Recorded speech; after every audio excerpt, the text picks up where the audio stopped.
a la letra dice: porque se levantarán falsos cristos y falsos profetas.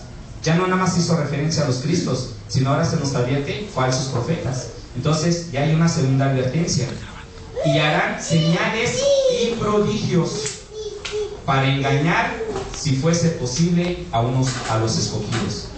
Entonces, hermanos, ya no nada más iban a venir falsos cristos, sino iban a venir falsos profetas. Y se nos dice que iban a hacer señales. Prodigios son milagros, y lo estamos viendo. El apóstol, de hecho, la vez pasada nos comentaba, él hacía una referencia hacia la iglesia esta para de sufrir. Y él decía con gran tristeza que muchos de los cristianos que estaban dentro de la congregación, dentro del pueblo del Señor, ya no están. Han recurrido a esos lugares donde hay falsos profetas. Pero ¿por qué hay esos falsos profetas? Porque ellos también hacen señales y hacen prodigios. Pero ¿quién les da ese poder? Porque para eso hay que tener un poder. No nada más es cuestión de decir: yo profetizo y hago un milagro. La Biblia nos explica de dónde sale ese poder, quién se los da. Y nosotros vamos a hacer referencia a 2 Tesalonicenses. Lo buscamos, por favor. 2 Tesalonicenses, capítulo 2, versículos 9 y 10. Y aquí es donde se nos explica de dónde sale esto, quién es el que se los da. Dice: por esto Dios les enviaba un poder engañoso, perdón, 9 y 10, perdón, inicuo, cuyo advenimiento es por obra de Satanás, con gran poder y señales y prodigios mentirosos, y con todo engaño de iniquidad para los que se pierden, por cuanto no recibieron el amor de la verdad para ser salvos. Aquí es donde nos habla de estos hermanos, esta referencia de los hermanos que no recibieron realmente el amor de Cristo, no recibieron a Cristo realmente en su corazón. Es como la parábola de Jesús del sembrador. Es aquellas semillas que caen a un lado del camino, o las que caen en los espinos, o los que caen en el pedregal. Esa es a lo que se hace referencia, de que desafortunadamente Satanás está como un león rugiente tratando de devorarnos, y Él nos conoce perfectamente. Él sabe dónde y cada uno de nosotros tiene su debilidad.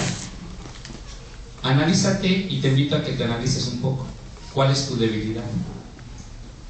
Y esa debilidad que tú tienes, Él ya la sabe, y de ahí es donde se agarra Él. Y más cuando vemos señales y prodigios donde no tenemos que buscarlos, o donde no tenemos que verlo. Porque nosotros estamos de acuerdo que aquí hay prodigios también, ¿cierto o no? ¿Cuántos milagros hemos visto aquí del Señor? ¿Cuántos milagros ha hecho el Señor en nuestra vida? El Señor por lo menos ha hecho un milagro, por lo menos un milagro en tu vida. Pero ¿por qué nos enfriamos? Por esto. Porque el diablo anda como león rugiente, y nada más anda buscando la forma de atraparnos y de separarnos del amor de Cristo. De esta manera, los falsos profetas terminarán por revelar su propia identidad, así como sus frutos. Pero ¿cuáles son esos frutos? Ellos son los árboles malos. Veamos cuáles son los frutos a los que se nos hace referencia en Gálatas. Busquemos el libro de Gálatas, por favor.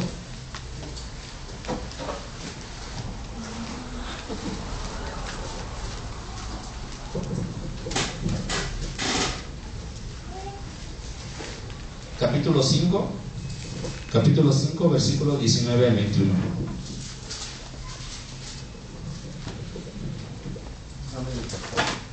¿Ya lo tienen? Y dice: y manifiestas son las obras de la carne, que son adulterio, fornicación, inmundicia, lascivia, idolatría, hechicerías, enemistades, pleitos, celos, iras, contiendas, disensiones, herejías, envidias, homicidios, borracheras, orgías y cosas semejantes a estas, acerca de las cuales os amonesto, como ya os lo he dicho antes, que los que practican tales cosas no heredarán el reino de Dios. No, tú. Estos son los frutos de ellos. Yo no puedo. Estos son los frutos de los árboles malos. Estos son los frutos que nosotros vamos a ver dónde se nos está engañando. Porque dice la Biblia que todo árbol tiene que dar sus frutos tarde que temprano. Y cuando nosotros nos demos cuenta que esos frutos son este reflejo, las obras de la carne, entonces daremos por hecho que no es el lugar adecuado, que realmente nos están engañando, que no es el lugar correcto, que no es el lugar donde se adora a Dios. Porque habrá quienes se levantarán y digan: Señor, Señor, yo en tu nombre profeticé, hice milagros, hice esto, hice el otro, expulsé demonios y demás. Pero el Señor, ¿qué les va a decir? Apártate de mí, yo no te conozco. Entonces, nosotros, ¿qué estamos haciendo, hermanos? Si nos analizamos nuevamente, ¿tenemos algún fruto de la carne todavía por ahí arraigado? ¿Algo que nos está costando trabajo? Sé lo que significa, por eso no me lo ponen. Aguas. Porque de ahí es donde el diablo se va a agarrar. Es donde él se va a tomar para hacernos caer, para que nosotros nos desviemos del camino del Señor. Por eso la Biblia nos dice y nos da esta advertencia, como se los comentaba al principio. Es un mensaje de advertencia el Señor que tiene para nosotros. Pero bueno, vamos a cambiar ahora a los árboles buenos, algo mejor, algo más agradable, algo que realmente nos da gusto, porque esto es lo que al Señor le agrada, que nosotros seamos árboles buenos, que seamos árboles que demos frutos buenos. Y vamos a ver un ejemplo de ellos en el Salmos capítulo 1, versículos 1 al 3. Ahí se nos da un ejemplo de estos árboles buenos. Yo con tu papá. ¿Ya lo tenemos, hermanos? Amén.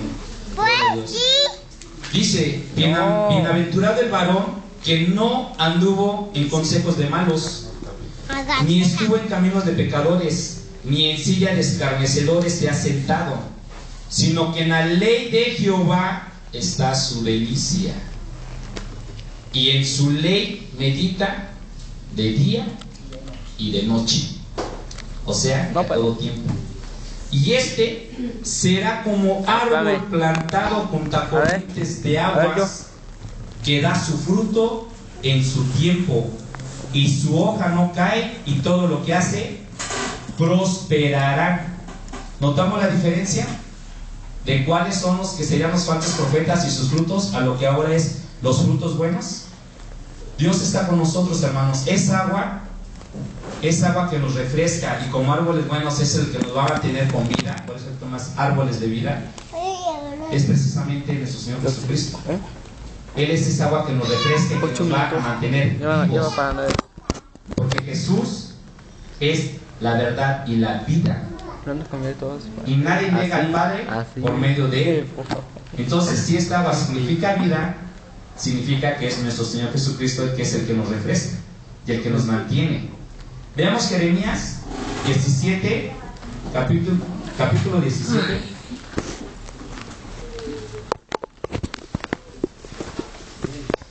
Versículos 7 y 8. Gloria a Dios. Bendito el varón que confía en Jehová y cuya confianza es Jehová, porque será como el árbol plantado junto a las aguas, que junto a las corrientes echará sus raíces y no verá cuando viene el calor, sino que su hoja estará verde, y en el año de sequía no se fatigará ni dejará de dar su fruto. Alta resolución. Nuevamente se nos vuelve a enfatizar lo mismo, Bendito el varón que confía en Jehová y cuya confianza es Jehová. Amén. Esto es lo que nosotros tenemos que hacer, hermanos, confiar en Jehová. La otra vez estaba yo en casa y no sabía yo más o menos qué ejemplo ponerles a ustedes para que más o menos pudiéramos entender esto un poco más, porque bueno, esto es pura palabra del Señor, ¿no? Pero tratamos de aterrizarlo más, un poco algo más tocable, algo que podamos visualizar más. Y el Señor me decía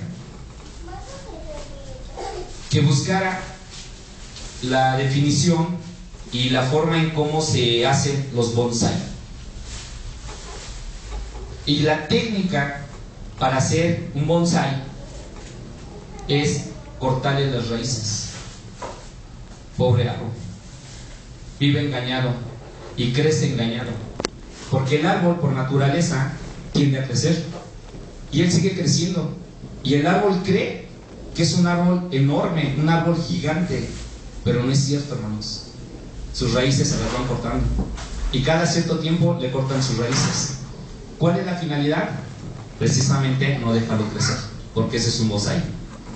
Esa es una técnica. La otra técnica, y los que han visto los bonsai, la mayoría de ellos están torcidos, están chuecos. Ese es algo que